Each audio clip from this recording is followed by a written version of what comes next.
Hello everyone, you are welcome back to our channel when life gives you lemon. My name is Joyce and thank you for stopping by with us today. Um Today we're just going to be doing a quick update on our last video which discussion was centered on federal government scamming Nigerians in diasporas who are having to or who have been mandated to complete a COVID-19 test. Um, uh, Doing the test was not the scamming, but having to pay online. They were trying to use a new online portal which had been set up to take payments. People were having to pay. They were having issues with the payment. They weren't able to generate the barcodes, and they were equally facing problems with the testing centers when they get home. So today we'll be bringing you a quick update on what has happened since the last episode. Please, like we say here, if this is your first time of joining us, please do like our channels, share to your friends and family, and please do not forget to subscribe. It's free to subscribe. Subscribing will allow you to receive our videos every time we post any. Thank you. And also, I just want to remind you that on this platform, we use it to engage with people about social political issues that affect us in our immediate communities and also in our communities back home in Nigeria. We also say here, we also encourage you to participate in this engagement. We need people to come out and join us and discuss issues that matters and to find way forward on how to uh, go about it and making our country, Nigeria, a better place. Thank you once again for joining us. Like I said, today's episode is just to give you a quick update on what happened since last Friday, since we last posted on the challenges faced by Nigerians who are having to travel back home in this COVID-19 period. After our last episode, we did send out a few emails to relevant departments or agencies we thought that we were responsible in managing those crises or implementing the system. So far, so good. I would say it's good news and it's not so good news, because it's good news. On Friday, we received a feedback back from Nigerian Diaspora Commission, which is currently headed by Honorable Abike. She received our email. The email we sent out to her, we asked some certain questions which was very prevalent among the challenges that our people are facing. We asked her what her agency is doing to address these challenges. And immediately, I think within 2 hours, she responded to us, inviting us to a seminar that she was putting together to address the issue and to answer some of these questions. Because though she is the commissioner of Nigerians living in diaspora, but she wasn't directly responsible handling or managing this new system of COVID-19 testing in place. So it was very good of her. She was very proactive, and I thank her and appreciate her. She was able to bring in Dr. Aliyu. Dr. Aliyu, who is currently the coordinator of Presidential Task Force, responsible in putting in this new process and in implementing it. At least finally, why I said good news from the beginning is that finally somebody was able to come forward to take ownership and responsibilities of these failures and of this process, which was good on her part. So we thank you, Dr. Abike. Thank you for your swift response, and thank you for your proactiveness in responding to these concerns of we Nigerians living in diasporas. Okay, let's back to business of the day. Today, like I said, is an update. So we'll just give you updates of what happened in the seminar we attended.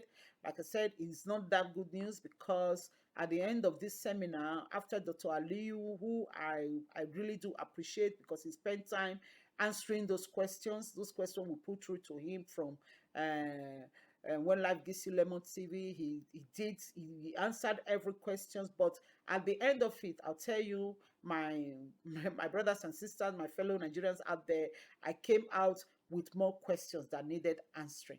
So I'll be sharing with you some of the videos as well. We're going to show you a short clip because what happened, it was a meeting that lasted for almost an hour or an hour and a half. So what we've done, when Life Gives You Lemon TV, what we've done is we've managed to put together the most vital parts of the video, the most informative part of the video, which has been compressed into about 30 minutes, and we'll be reviewing that with you today. So we'll share a few of those clips with you, and way down the line in the discussion, we'll also post the part of the video. But I will advise everybody who is interested or who wants to get the full response from Dr. Aliyu to go back and watch it in Nigerian Diaspora Commission website. So I will be leaving the details of that at the end of this video. Thank you.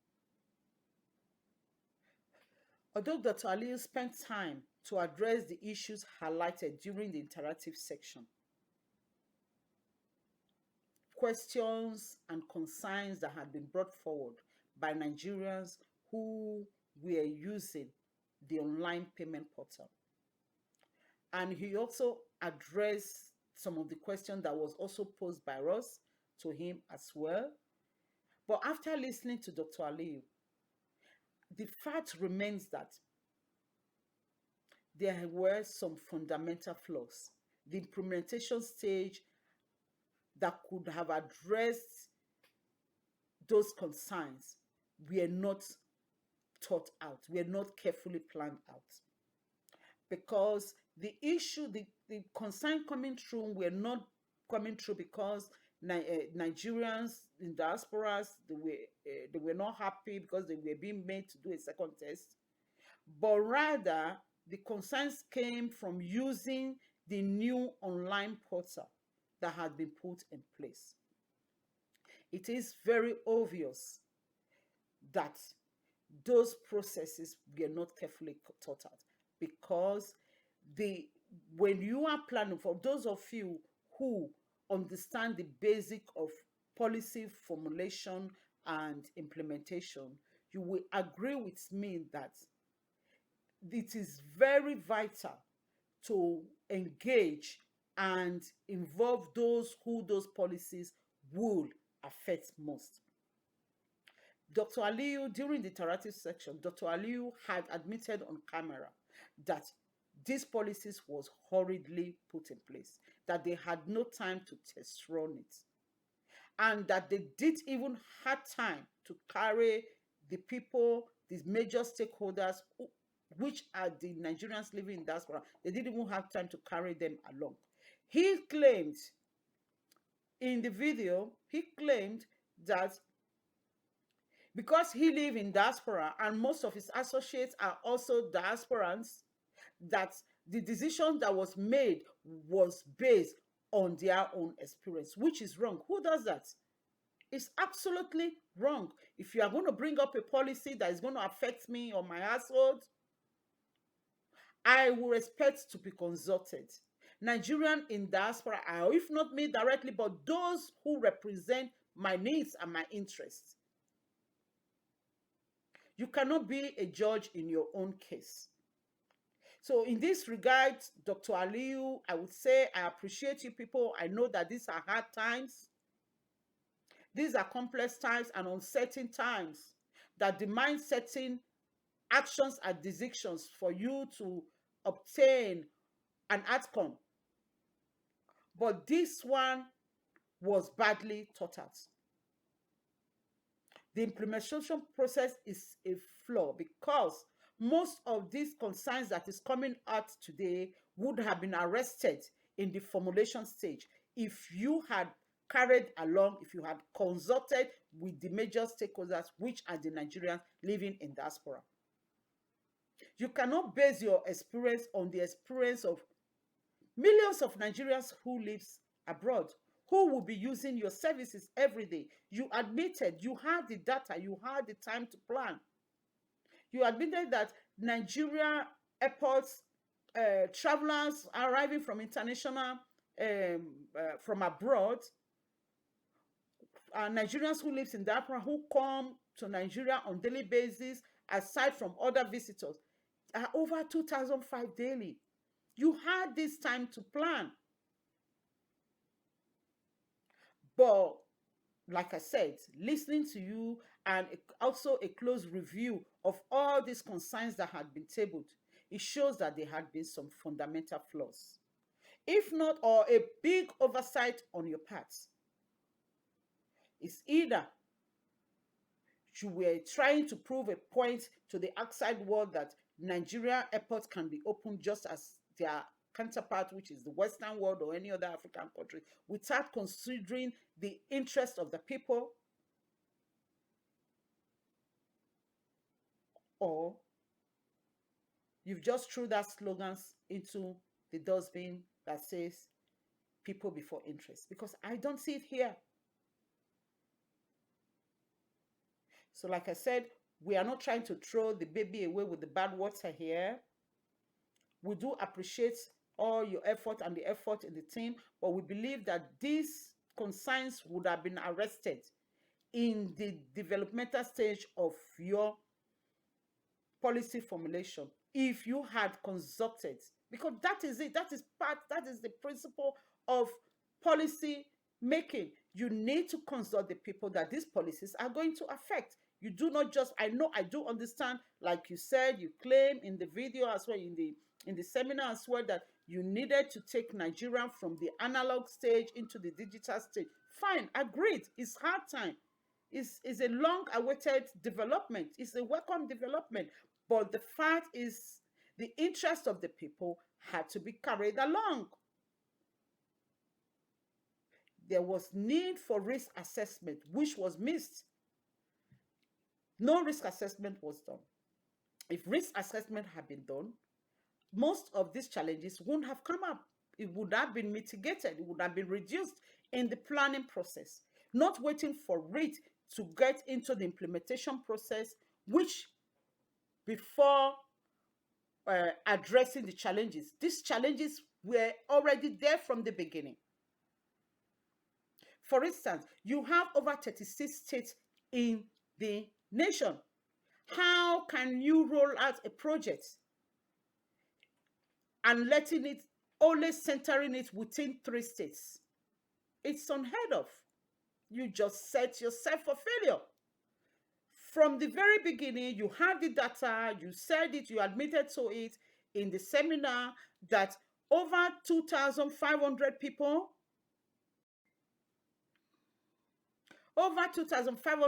use our international airport on daily basis, Nigerians coming from the diasporas alone. You had the data. There is every tendency that those 2,500 are not only going to go to those 3 states, they are going to go to other parts of the state, 36 states. So why was those other states not put into consideration? Aside from that, people were still willing to do it, go back to those states from wherever they are in the country, only for them to arrive at those states and the testing labs are not ready.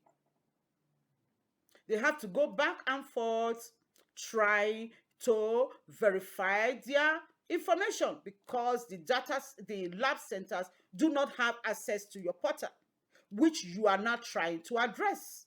All these things could have been addressed. So that brings me back to the question: were the interests of the people put at heart during the formulation process? You had the data, like I said, but you didn't work with it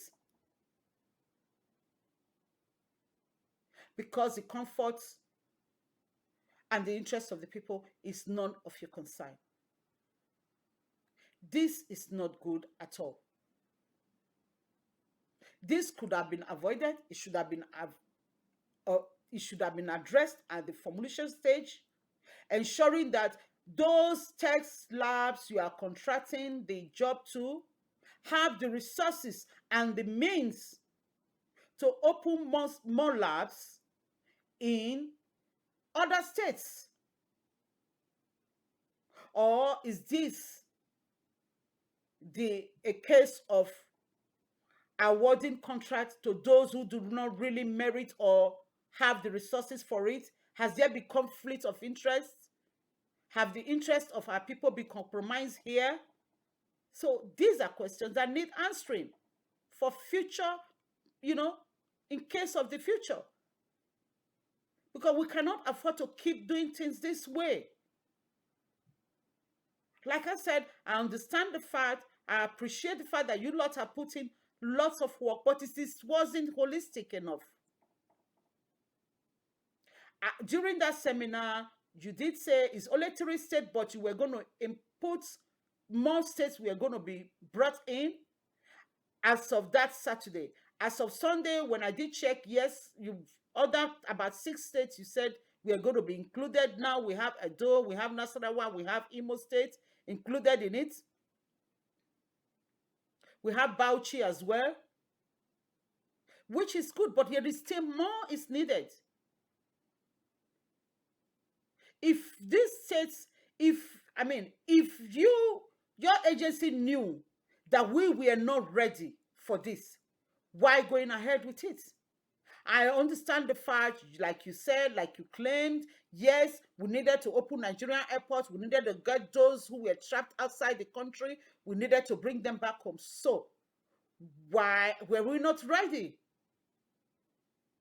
Why those labs that have been contracted to provide the test, why were they not vetted first? Why were they not checked on to ensure that they have the resources required? Why are you trying to do that in the implementation stage now, after countless and thousands of people have been put through these avoidable stress, both emotionally and financially?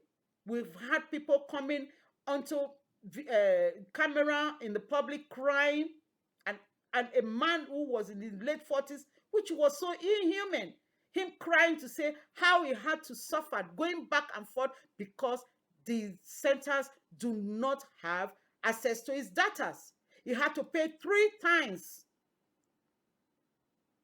Although you said that money had been refunded to him, but was it worth it? Was it worth putting this man through that stress?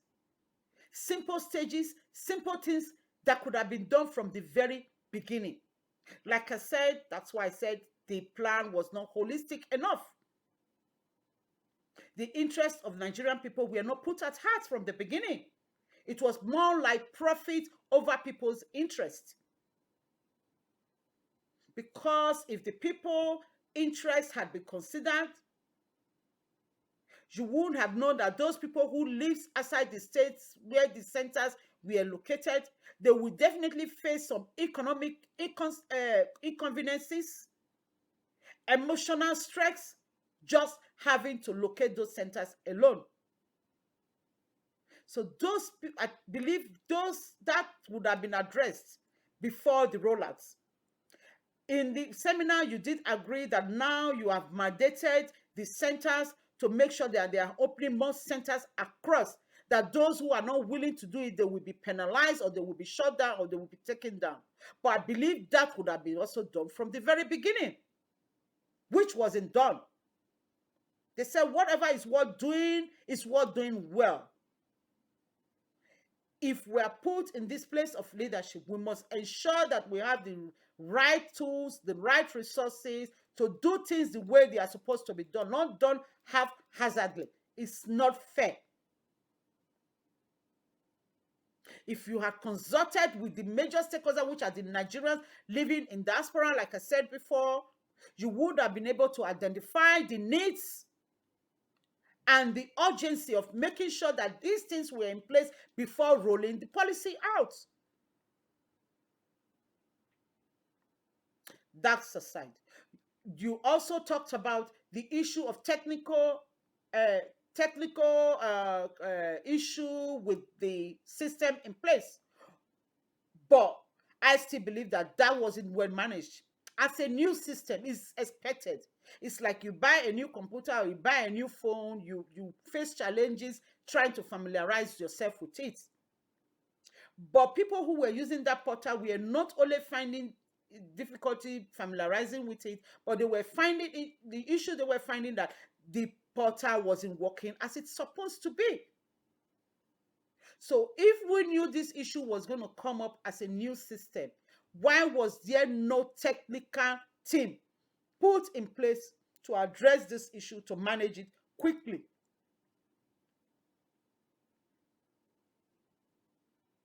Why was there no other alternative as well?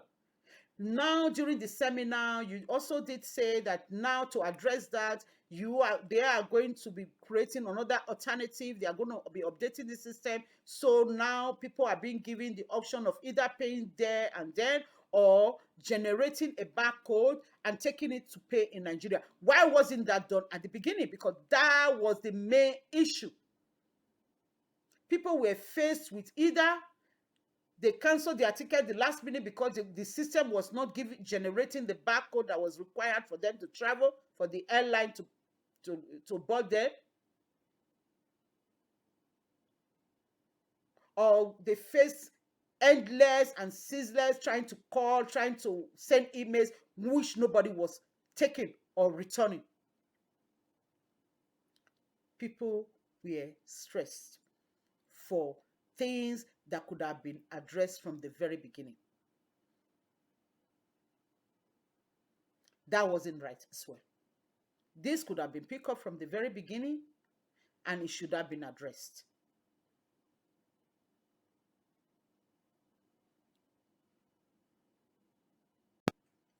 Also, the issue of delay in getting updated information about the travelers in the tech center came up as well, because people were also made to go back and forth. Now you said right now that will be addressed by giving access, administrative access to the lab assistants, for them to be able to go straight into the portal to check, to verify the information of the customer, which is good. You've just automatically half the stress that these travelers are having to face. But my question is, why wasn't this option available at the beginning? Why wasn't this put in place? We understand the challenges of network when you are trying to access some data online. That challenge was there. That challenges was there from the very beginning. Why wasn't that addressed?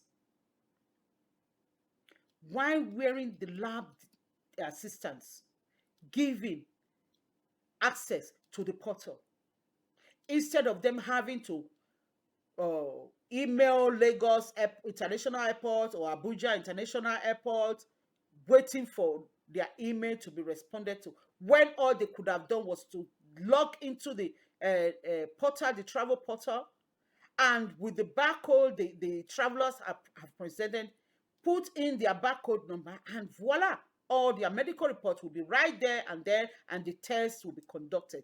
They wouldn't have had to, some of them had to go and pay for hotels, they had to go back to the state where they are, they had to go and even pay again for the tests in Nigeria, tests that have been paid for before they came down.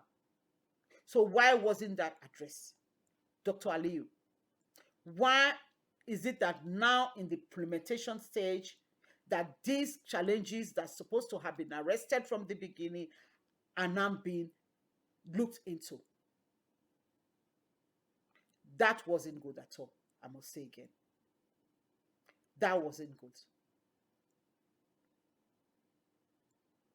So for now, I'm just going to play a short clip of Dr. Aliyu, and I'll let you watch and listen to some of his response yourself. They were so, some of them were so pathetic, really, so pathetic. I'll be right back. My internet went off. So just to say, I'm a diasporan myself, and I very much appreciate some of the challenges you faced in the process of coming into Nigeria. I don't know whether, Abike, did you get my initial points about my introduction? Yes, that's why I said, I got your initial points about your introduction. So the next thing now is, just continue from there. You can take it from there. Thank you. So in terms of the travel arrangements, there are three reasons why we took some of the decisions we did. There were three things that we wanted to do.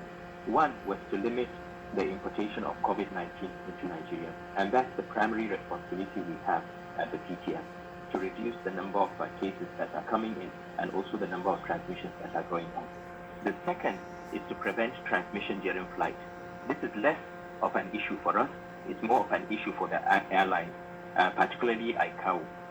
The third is to limit or reduce the quarantine period that's necessary for people that come into the country. Because as all of us know, we visit families, etc. The last thing you want is to spend weeks upon weeks in Nigeria quarantined before you are able to do whatever brought you in. So those are the three reasons why we took some of the decisions we had to take. The travel portal itself has been running now for approximately 4 weeks. And during this period, we have brought in about 27,000 passengers, 18,000 through Lagos, 9,000 through Abuja. And the majority, only about 0.2% of these passengers have not had a COVID-19 PCR negative result on arrival. So 99.8% had a COVID-19 PCR result on arrival. The majority, specifically 85%, had no issues with the portal on coming in. And none at all. They were able to pay and they were able to clear the airport. 15% had problems with the portal, and this was sorted out in 12% of cases before they exited the airport. But I must say, if you have done everything you're supposed to do on the portal, clearing is very quick, within a very short period of time. So I have, just to explain to you how the portal works, there are three sections to the portal if you go in. The first section is you fill in your health questionnaire. This is the very same paper copy health questionnaire that we used to give in the airlines on your way into Nigeria. So you fill it in. The next section is you upload your COVID-19 PCR test result. The PCR test result needs to be valid for at least 120 hours before you board. Now, we have been very generous. We started off with 96-hour validity. But because of the difficulties that people were having from the US or far-flung places in terms of being able to meet that 96-hour validity, we had to extend it to 120 hours.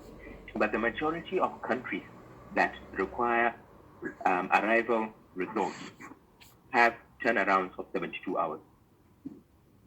The reason why we have to shorten the time period between the time you have the test and the time you board is because we want as much as possible the result to reflect your current status in terms of your infectivity. And I'll give you an example. If you come in, let's say you do your test 24, 48 hours before you board and you're in the UK. On your way to the airport, you pick up COVID. When you arrive Nigeria, even though you have a negative PCR result, if you arrive Nigeria and we test you straight away, we would only pick up about less than 10% of cases that will seroconvert, having picked up the infection. If we delay that test until day 5, we'll pick up about 85%. If we delay that test until day 7, we will pick up about 96%. So the longer we delay testing up to the end of the incubation period, which is 14 days on average, the more likely we are to pick up a positive result. And indeed, when we look at the figures we have for Lagos, for instance, when we started this, we had 2,400 passengers that were tested for Lagos, 2,403. These were all passengers that had negative COVID-19 PCR tests before boarding. When they arrived Lagos at day 7, we tested them. 80 of them, 80, were positive. Dr. Aliyu, just a minute. I need to come in here. We understand all that. Now, you need to have booked online, register online. For those who are not able to register online because the portal wasn't working, the challenge is when they return, when they get to Nigeria and try to pay or something at the airport, it's very, very stressful. I think that is the major thing. So I don't think people have the problem with doing the 7 testing, but the stress of when you arrive and what they go through at the airport. One, the portal sometimes does not work, and then they can't register online. And then when they arrive, there are challenges at the airport. Can you address those major issues before we move to the next set? So I don't think it's about doing the test on the 7th day, but the stress of arrival, the portal not working, and then the issue of the labs and double payments and all that. I know you still move to that. So, yes, so I'll move to that. Why don't I go through the questions? So I hope people have understood how the portal works. And again, Abike, just to stress, the portal works. For people who are not IT savvy, you could have challenges. And indeed, for all of us, we have challenges. My family left a week ago. The UK portal, it took me 2 hours to put 3 details on, 3 persons on. But the fact is, the portal itself is working. It is the only thing that would allow us to move from paper to electronic. All other countries have moved electronic, and Nigeria has to move electronic. And there are 2 systems on the portal. If you are not able to pay, you can still generate a barcode. It is that barcode that allows you to clear the airport very quickly. It's the barcode that allows you to clear very quickly. Because if you have the barcode, even if you haven't paid, it's very easy to put your payment in. So we have, in the last 2-3 weeks, we had to put aside the mandatory presentation of the barcode because people were having problems downloading the barcode. It's now very straightforward. When you go in, you do step 1, health questionnaire. Step 2, you upload your PCR result. Step 3 is the payment. You can still upload the barcode without even going to the payment. And in the coming weeks, Abike, we will be making the barcode mandatory because it's the only way we can get rid of the paper side so that we can follow and be able to track changes. But let me go through the questions and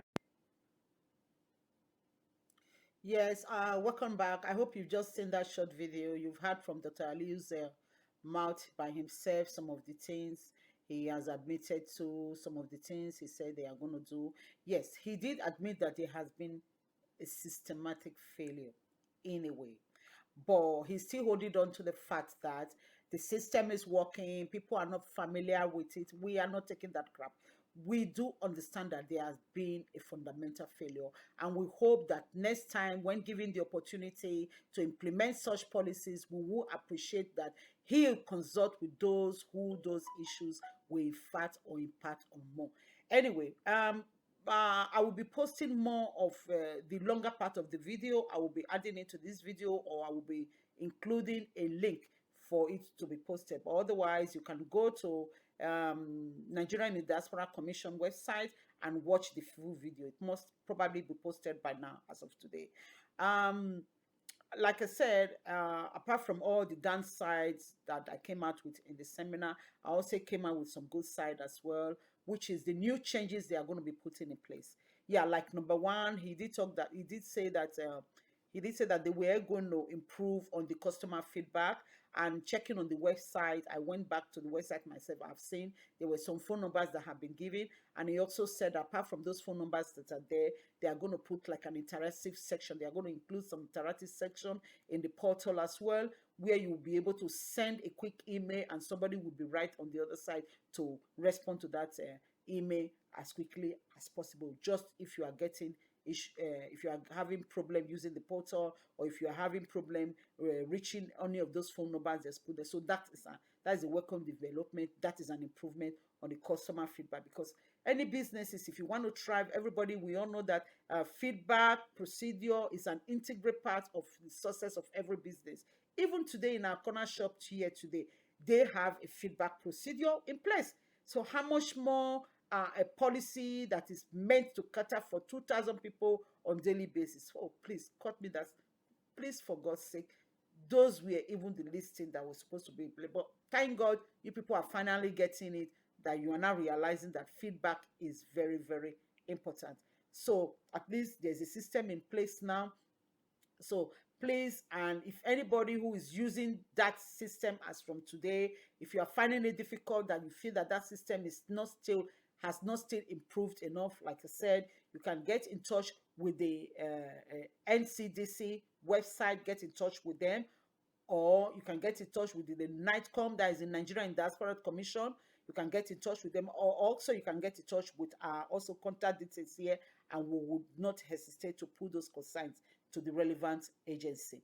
Okay, and another improvement that Dr. Aliyu said that they will be implementing as well is they are also ensuring and they are mandating the labs to open more testing center across the state, which is really, really needed, because that alone will address most of these issues and most of these concerns the travelers are facing. So it's a welcome development, but I would advise anybody who is traveling to Nigeria right now, please check on the international Nigerian international portal, the travel website. Check on it and make sure that your state is already included, because 6 states, as I speak to you, just like a day or 2 days after the meeting, we had the seminar with Dr. Aliyu. We've seen that they have actually included more states in the portal, and he said more states will be included because they are now mandating the labs to open more testing center, a collection sample testing center across the state. Because our first, we did requested, we did ask him why were those tests not done in the airport as of when people arrive. He did explain, which made sense, that scientifically they needed people to be in the country for at least 7 days, starting from the first test they did in their first location, that is where in their country of origin. So they have to do it within that 7 days for them to be able to catch the active virus in the system. So which does make sense. But what we need now is the centers in our various states, which they said they are working on. So please, like I said, I will advise people, if you are traveling, check on their website and make sure that your state is already included in the portal, or at most a state that is close to yours, so that you don't have to go through all those stress again. Yeah, that is another thing again. Then another thing again, then the test centers, they are also training them now. They are giving them access to the portal. So the issue of people going back and forth or having to wait endless hours in the test lab before their information is verified, that one has been addressed too, because from now on, the test centers are going to have direct access to the portal. So once you get there with your barcode, they will put in the number from your barcode. They said there's on the barcode, there's a number there. They will put it into the system, and voila, all your information, all your health information will be presented to them, and you can do your test there and then. So at least you wouldn't have to go back as a traveler. So also that stress has been removed as well. So which we are very grateful. We are thankful. At least our voice and our concerns has been responded to. But like we said, these things should have been addressed at the very beginning. But well, it's never too late. Thank you, Dr. Aliyu and your team, for all that you are doing. And thank you, Honorable Abike, for being proactive and reaching out to the PTF team to come out and respond to us. So and like I thank you for staying tuned with us today, for listening to us. So please, like we said, if you watch our videos, share, like, and subscribe, and especially share, because we would like this information to go out, get out to people as much as possible, because there are people who might be impacted with these concerns we are discussing here. I'm going to be leaving the details, our contact details there, and also the details for the diasporas, the Nigerian Diaspora Commission, and also details for the NCDC as well, the website, just in case you have any issue. Thank you for joining us today, and please feel free to continue the conversation in the comment section. And if you would like to be a guest on this show to come and discuss the issues that matters, or the issues that is affecting us in our community, please feel free to contact us on our email. We will be posting, we'll be leaving there, and also our phone number. Also, you can join us on our WhatsApp group chat as well, where we continue to discuss issues that matters to us until we achieve that change we so desire. Please stay blessed and keep watching the video of Dr. Aliyu that I've just attached as well. Thank you very much. Goodbye and stay blessed for today.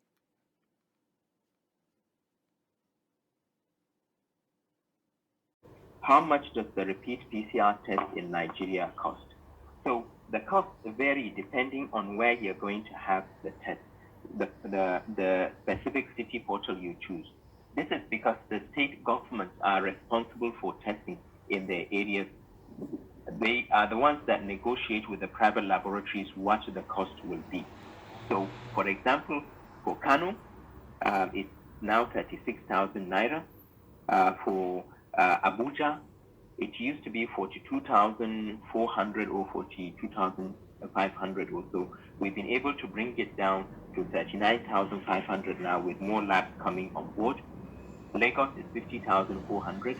The cost will continue to come down as more and more laboratories come onto the portal.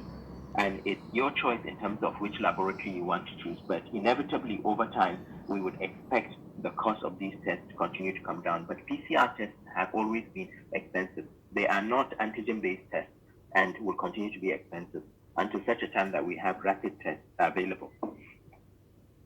But just to clarify, the federal government does not receive any of the money that you pay into the private laboratory. The state this is an arrangement between the state government and the private lab. The public laboratories are not allowed to do travel testing. Why? Because we cannot afford to run a public health system and at the same time cater for travelers. The number of passengers we have is too high for us to be able to afford to provide free testing. And indeed, for most countries, traveling is a personal pursuit, and the test. So the other question is, if you come into Lagos or Abuja, do you have to stay in Lagos or Abuja for the 7 days of your self-isolation? No. If you're moving on to Port Harcourt or you're moving on to Maiduguri, you can still go ahead. We are working very closely with the states. We've just added 6 more states to the portal, and we're trying as much as possible to get private laboratories across the country so that it will be more convenient for passengers to be tested wherever they are. But as I said, if you pay to a lab, we are insisting that the laboratories sort out your sample collection wherever you are in the country, and we've allowed the states to make accommodation for their logistics to make sure that this is possible. So, how do I correct the information already provided? So if you have provided information on the portal and you need to change it, then you can send an email.